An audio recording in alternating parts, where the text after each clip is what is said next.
Hi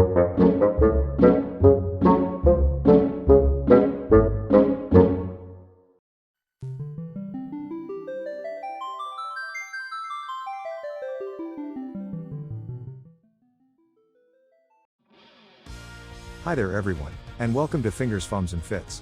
In this episode of Anime and Video Games I will be painting Princess Zelda, as she appears in Hyrule Warriors.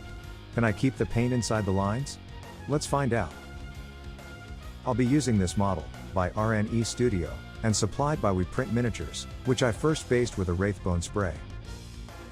And then painted a layer of pallid witch flesh onto her skin, which you may not be able to make out in these pictures.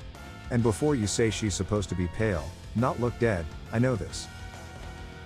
Which is why I added a 1:1 mix of Seraphim Sepia and Contrast Medium to these areas, to add a bit of subtle warm shading. In hindsight, maybe something like a thin down Reichland flesh shade would have worked too. I then added a layer of Flayed 1 flesh, and went back to Pallid Witch flesh for a subtle highlight. See? Despite the paint names, it came out nice and pale, and not deathly at all. Now, let's address her clothing, starting with Magos purple on her corset. And 2 coats of Luxion purple on her tabard, as well as the fabric under her boots. Before painting every single piece of armor with Retributor armor.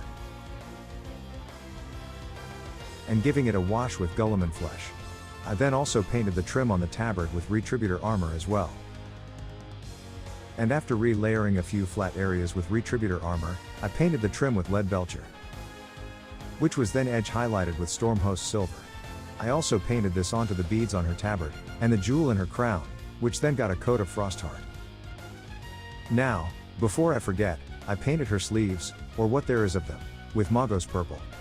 It was then time to paint her hair, which was relatively straightforward. I started with a base of Averland Sunset, and washed it with Yondan Yellow. By the way kids, I would not recommend you wash your own hair with Yondan Yellow. Before I painted the rest of her skirt with 2 coats of Magos purple, and further coat toward the bottom. Now, pro tip here people, make sure to keep your paints at a nice thin consistency, and use nice single strokes where possible, especially on large flat areas, else the end result could end up looking a little streaky. I also painted her sword in a similar way to her armor, but gave it a slight tint of Griff Charger grade toward the base of the blade.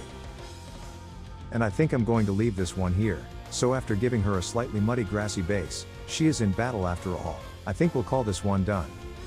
Now, I wouldn't say I am entirely happy with how this one came out. I could have used a bit more pronounced shading on the skin with a flesh tone, and as I say I could have avoided her skirt from looking a bit streaky, but overall, yeah, I'm okay with this one.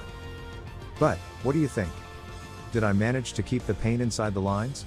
Please let me know in the comments below. Thank you so much for watching, and I hope to see you again for the next one. Have a great day everyone, and I'll see you later.